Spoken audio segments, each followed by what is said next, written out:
My name is Philip Nyamoya. I'm the CEO and Managing Director of iPay. We're a payment facilitator that operates across the continent of Africa. Some of the challenges I faced as a leader had to do with grappling with the fact that many of our merchants stopped transacting. Initially, we faced a dip in our income, and we wondered how long this would happen or continue, and what would happen if we can't, function as an organization because of reduced income.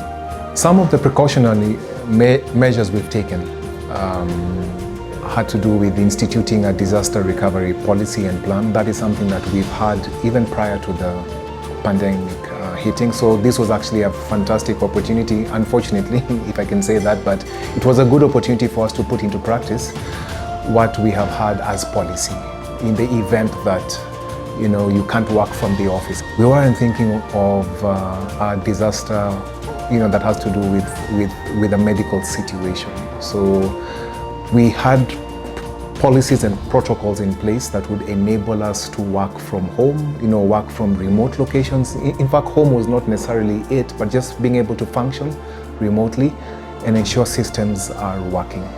For entrepreneurs who are thinking about going into other markets, I would say this is the best time. The world is flat. I think it's important for us to de-risk from our comfort zones, from markets that we are used to functioning in, because extinction level events can come from anywhere. I mean, COVID blindsided the whole world. No one saw this coming. Yet, there have been silver linings in other markets perhaps, so maybe one market is depressed, but there are other markets which are doing well. And those markets may not necessarily be in your geographical location, but you can actually take your business and replicate the same in another market and leverage the positives or the positive environment in that market while you mitigate, the negative environment where you are. So I would encourage SMEs to go across the borders. And iPay is already in some of these countries that you're looking for, whether you're in Uganda, whether it's Tanzania we're talking about, whether it's West Africa, whether it's Southern Africa.